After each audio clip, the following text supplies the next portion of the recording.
I'm really honored to be in conversation with one of India's finest writers, Damodar Mauzo. He writes in, as you know, he writes in Konkani, a wonderful writer. I have read him in translation in English, translation into Kannada, and I've been reading him for decades. And it's, as I said, sir, it's an honor to be in conversation with you. Let me start with, since the title is Karmelin to Tsunami Simon, his Karmelin novel is something that, that made him really an all India writer, because it was, I don't know how many languages it is in, but it was widely read and widely discussed novel. And in Kannada, it was translated very many decades ago, and I'm sure it's also there in Malayalam. So let me start with Karmelin and a little bit about the birth of the novel, and also, you know, some of the I won't say controversies, but some of the interactions that you have had with your publishers about the end of the novel. Thank you, Vivek. I'm equally honored by sitting beside you. You are one of the iconic writers of Kannada. I would not like to say a Kannada writer or Konkani writer or Malayalam writer. You are an Indian writer. But yes, I'm privileged to be here. And at the outset, I would like to thank the organizers for getting me here to interact with the writers of Malayalam and other parts of India. Yes, my novel Karmelin, which was written in 1979, which was published in 1980 or 81, and it was it got the Sahitya Akademi Award in 1983. So that was the journey it started with. And now presently it has been translated into 14 different languages. So I'm proud of it, but at the same time, you know, it was my first novel in a way, because I am known as a short fiction writer. Even today I claim myself to be a short story writer. I feel that I'm more at home with short stories.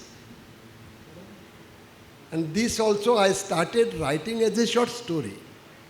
And when I started writing, I realized there are two stories I have in mind.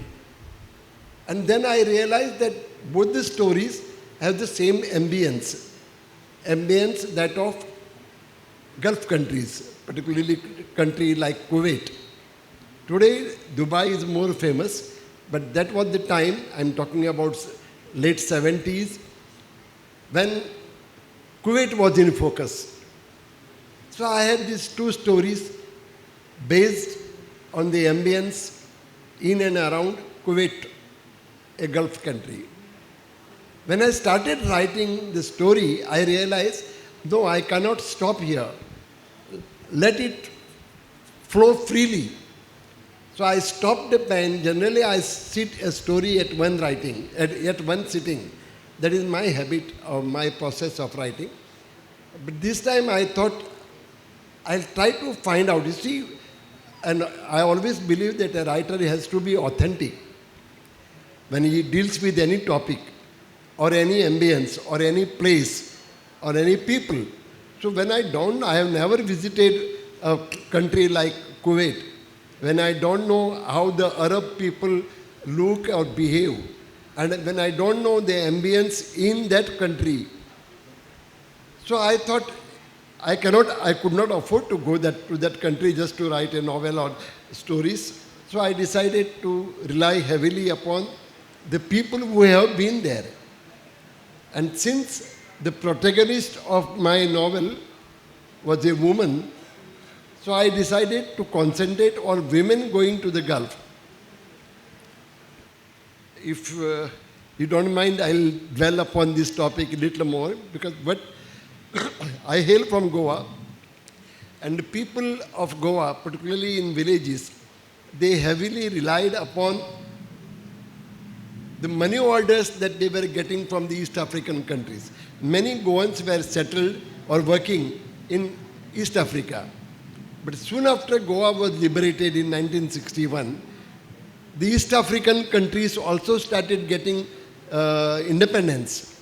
And that was the time when the African people did not want any foreigners in their country anymore. Goans were working in large number in East Africa. So they had to come back to Goa or they had to go elsewhere in search of, say, greener pastures. But then, that was the time, there was a crunch, economic crunch, but that was a time when Arab countries opened the doors and for the first time for the women. So there was need for domestic workers as ayahs as domestic workers.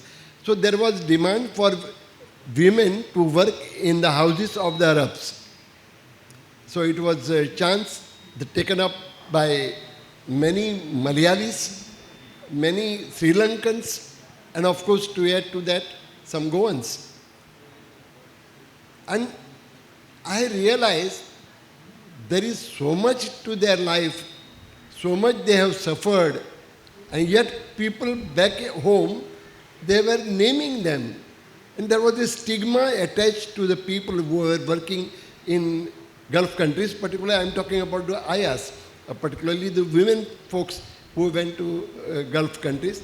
And any writer for that matter, whether he is a Malayalam writer or Konkani writer or English language writer, every writer has a soft corner for women because women are always at the mercy of the male domination.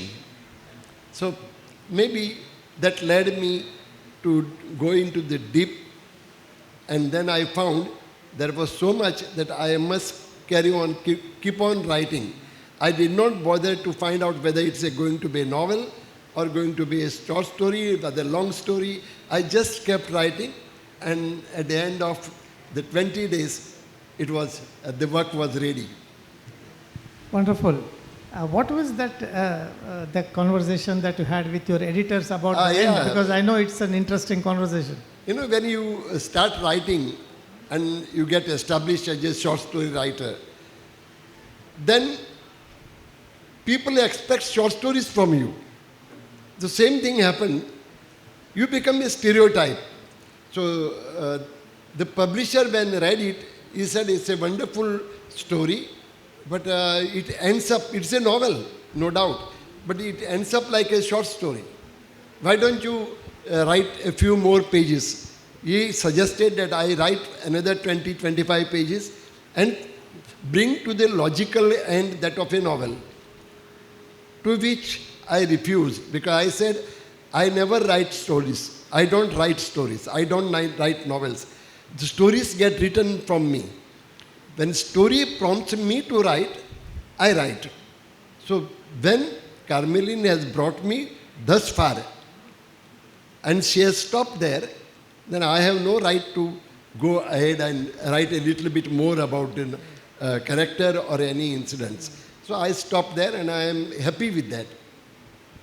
There is also, in one of our previous conversations, that I remember there was a question from the audience saying that you have written so much about Catholics in Goa, and how did this happen? Because, it also means that you have seen that world from a very close distance. So, can you say something about it? Well, this time I am addressing not the regular audience, so I can share something.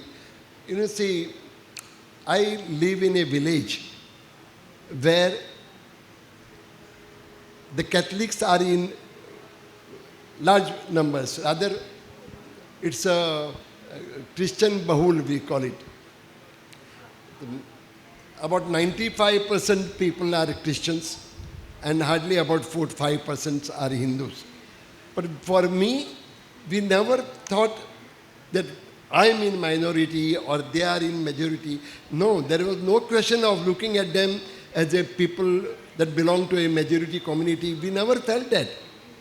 I never felt that I don't belong to them, or they never felt that I don't belong to them. So there was no othering factor. And therefore, whatever I wrote about my authentic experience that I have had in my village. And what I write is about my people, my village, my land, and the ambience that I find in my village. So that is what I have projected. And people think, Arey, you are born a Hindu and how can you write about Catholics? Where Catholics never felt that you are different, you are the other. So that is the reason probably I came to be known. I'll give an episode. When Ek Kahani, the popular national television serial was going on, they used to depict one story every time. Probably, I remember our... Can you please switch off the lights? Some blinkering, Yeah. Who is the writer from who lived in Bandra? Kannada. Chittal. Yashwant Chittal's story also appeared, just I'm telling you. So when they were looking for a writer, they wanted some stories with a difference. So almost all stories from India dealt with a particular community. They found that they wanted something to do with Muslim community or Catholic community. So they thought of Goa because they wanted to project the Catholic lifestyle in this story. So they were looking for a Christian writer. Then there was somebody who advised the owner of that the telefilm, producer. They told them, oh, you want a good Catholic writer, then nobody else than Bhai, Damodar Mauzo. So that is how I came to be known in Goa as a writer who writes authentic lifestyle of the Catholics. And I'm not surprised because I am brought up in that ambience. So that's all, yeah. Yeah, very something that's very interesting about Bhai Mauzo is that he ran a shop, grocery shop, right? For many years. I had. And and many of his stories are from the people who came and talked to him and interacted with him in that shop. See, you were also involved in many movements, and I know that there are so many stages in your life where there is activism has played a very important role. I mean, some of you might have noticed that he even now is forced to move around with some security. So with protection. So it is something that has been is there all through your life, starting from language movement, starting from statehood for Goa and so on. So can you please talk about that life of yours? And start from the old days. Well, I think it is the bringing up of a person that makes him, you can call it an activist. In fact, every writer is an activist, I believe. His activism is projected through his writings.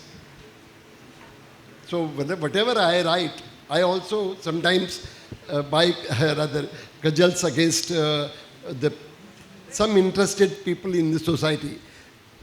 I'm very straightforward, and that is my nature. I don't have to put on to look like as if I'm straightforward or something.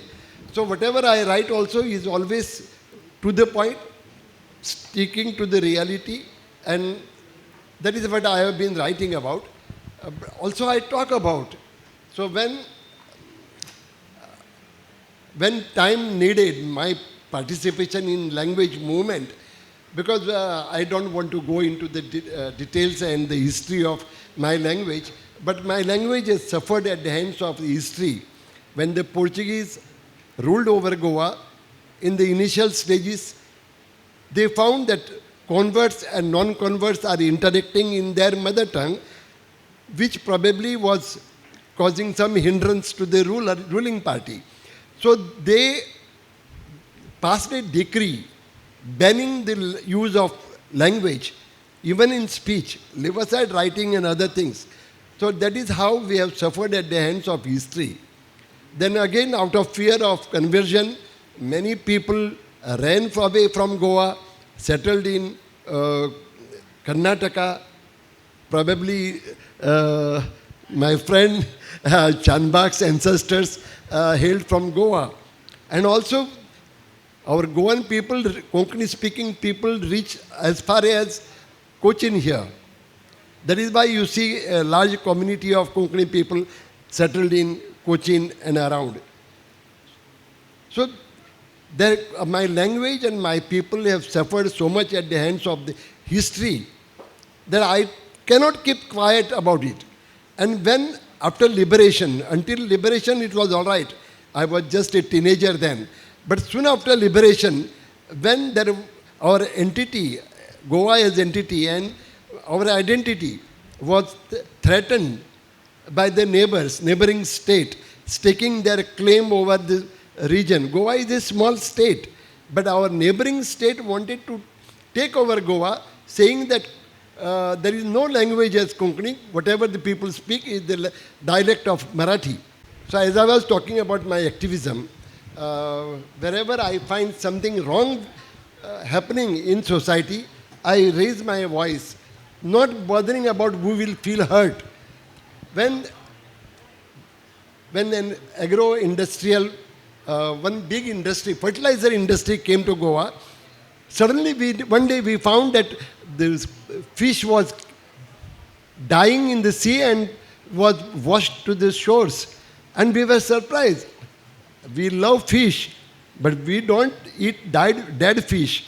So why is fish getting killed in this ocean? Then we realized that the effluents were sent in this water, and that was polluting the water and killing the fish. So we immediately rose to the occasion. We started an agitation and we stopped it. That was probably the first kind of public agitation that I participated in. Then there was a need for our language to get recognition as official language of Goa, because 100% people speak only one language, and then we had to fight for separate statehood for Goa. So all that, you don't get anything, on a platter. You have to struggle for it, you have to fight for it, and I chose to not only struggle quietly, but take to streets if necessary. That is why you call me an activist. And later one, since you mentioned about the protection that I am provided by the government, well, you probably are aware how Narendra Dabholkar was a rational-minded activist who was killed. Then the next was Pansare, who wrote a book, Who Was Shivaji? The particular community was angry with him. He was killed. Then it was the turn of Kalaburgi, with whom I had an opportunity to work upon the Vachana project. Vachana project is something unique that happened in India some centuries back. Well, he was killed, and the next turn was of Gauri Lankesh. You must have heard about it. The bold, very bold journalist who was killed. And then we found that the present dispensation was not doing anything to curb these untoward activities of the extremists. So that is why we took a stand condemning the people, condemning the government for not taking a stand on this. And then, someday the SIT people found that my name also appears on their hit list when they were apprehended. Then they found that my name also was on the hit list. So the Minister of Home Affairs of the central government, they decided to provide me the protection. Well, I am okay with it, because the people who would give me protection are the police people, and they are very nice people, as good as you and me. So I am happy with it. though I don't care much about the protection part of it. Yeah, this about Tsunami Simon. Can you say something about it? Well, Tsunami Simon is yet another novel. In fact, I would call it a young adult's novel, because when I started writing, I wanted to write a story about a young man. The tsunami happened at a time when people were caught unawares, and many of my fellow people who went to the shores of Tamil Nadu or other Kerala and other parts, particularly in the south, in Valankini and other places, they were caught unaware there. Many were killed. But it left a deep mark on my conscience. And then one day I thought I should write something about it. I always, tell the young writers, come on, whatever wrong that happens in society or whatever calamity that strikes your state or your region has to appear in your literature, your writings. So I decided, why not me? So I paid a visit to Tamil Nadu, and I saw first-hand experience I had from the camps that were held, how people who were homeless were given shelter in tents, temporary tents. And I saw how people were caring for them and how people were taking advantage of them. So I spent some days there with another fellow writer from Tamil Nadu. He took me around, and then I wrote it. After writing it, I realized what was at the back of mind. Years back, decades back, when probably I was very young, I wrote a book. In fact, I remember I went to college. When I was doing my college in Mumbai, I always liked to go and buy books on the street, on footpath. But earlier days it was rampant. Now it is limited. But then I used to browse through the books and select books randomly. And one book I found was I Am David. I did not know who the writer was, but I saw the blurb and I liked it. I brought home and I immensely liked that book. I Am David. Just note down. It's a wonderful book, very short novella. But I liked that book, and it was something to do with a young man running away from concentration camp in search of his parents across the states, across the countries. Well, I did not know that book that I had read was at the back of my mind. But after finishing the novel, after reading it back, I realized it has something to do with it. Not that it was a reflection of any incident there or anything of that sort, but yes, that book, I Am David, was constantly in my subconscious. Very difficult. Some writers probably don't disclose it. They think, no, I will get, people will blame me as if you have copied. Nothing of that sort. You will not find any similarity. Yet, yes, it was at the back of my subconscious which led me to finish that novel. Yeah. See, one of your recent novel, which is in Konkani, is called Jeev Devu Ya Chai Maro. Yeah, Chai Maro. It is translated by Jerry Pinto as Boy Unloved and published last year or this year. Last year in 2024 it is published. And in that book while there is a very interesting part where the boy and his childhood and how he is growing up, but then the later part of the book is very philosophical and very deep and profound. So, and the boy is the one who is growing up in Goa speaking Konkani. Now you have been part of the language movement and you have seen what has happened in the last few decades to the language and its prominence in the state. What do you think are the challenges today for Konkani in Goa? Because see, Konkani, while as you have just now said, there are Konkani speaking people all over the coast. The Konkani is written, some of you may know, in 5 different scripts. It's a very unique language in India. And the people speaking Konkani, wherever they have gone, they have adopted the script of the local state or the local area. And hence it is spread into several different scripts. Is that a challenge? Or what is the challenge today to Konkani for its survival, for its creativity, for making it, the number one language in the hearts of the people? My language has suffered at the ends of history, I told you. But in spite of all the atrocities meted out to my language, I am very proud of it that it has survived now more than 500 years since that decree was passed banning the language. I am really proud of my people, particularly people of Goa and people who fled Goa, who fled away from Goa. They left the shores of Goa to reach up to Cochin, but none of them gave up the language. People who came to Cochin 500 years back, or up to 500 years back, they settled here. They learnt Malayalam language, but they never gave up their own language. That is really to their credit. Again, same thing happened to the people who went and settled in Karnataka. They also learned Karnataka language. They did not give up their language, not only speaking, they wanted to write, whether in Kerala or in Karnataka. They wanted to write and express themselves in their language.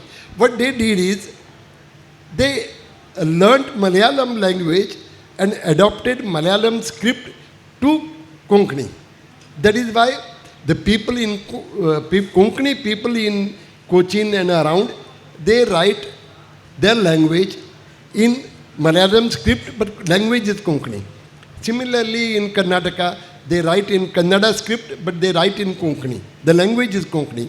In Goa, Konkani had its own script, Devanagari, and if we have to believe in Abraham Grierson, George Abraham Grierson, who conducted the first ever linguistic survey in India, he has written it, that Konkani was the firstborn of Maharashtra Prakrit. The Konkani was the first to born out of Maharashtra Prakrit, even before Marathi. But I don't want to,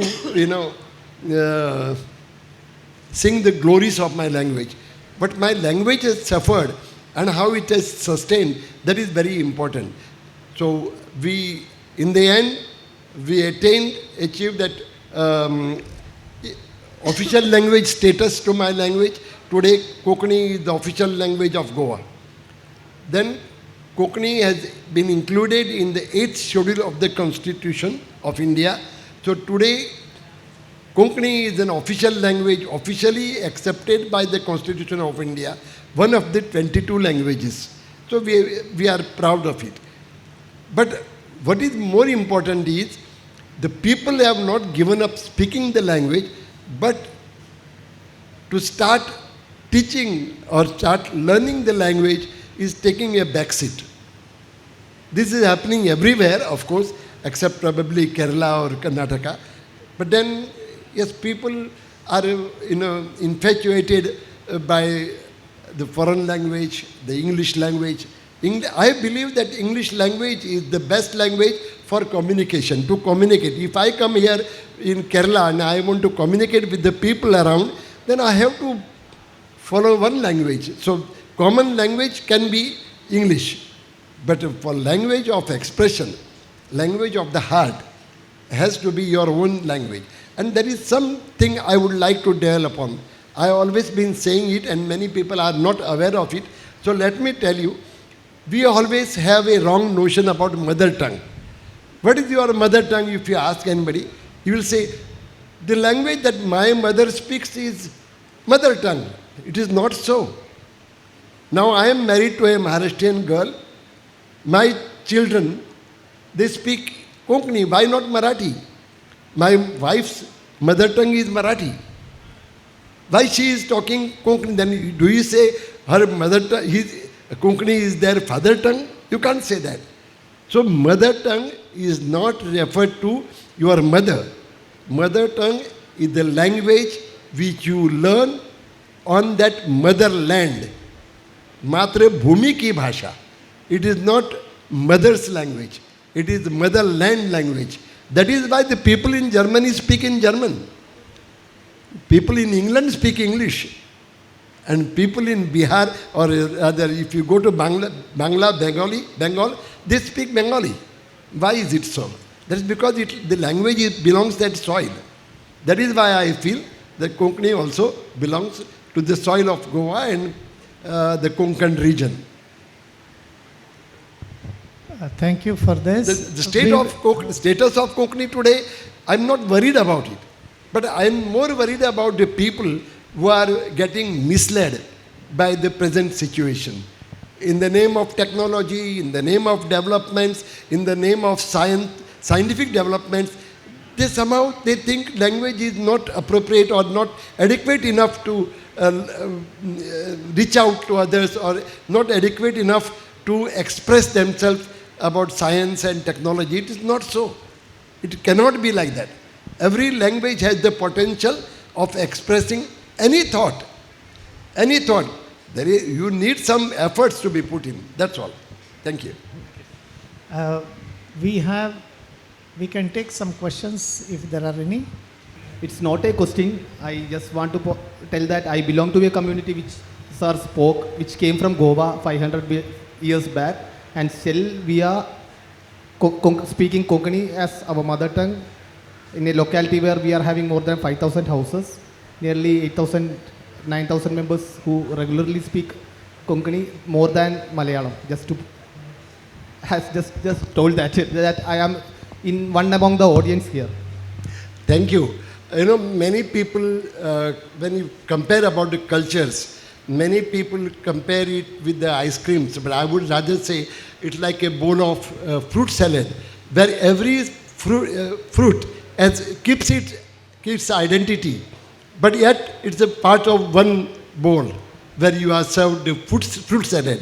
So I'm very happy that Konkani people who came to Malayalam, they have so much merged with the culture and the language and the people that nobody can say you are not a Malayali here.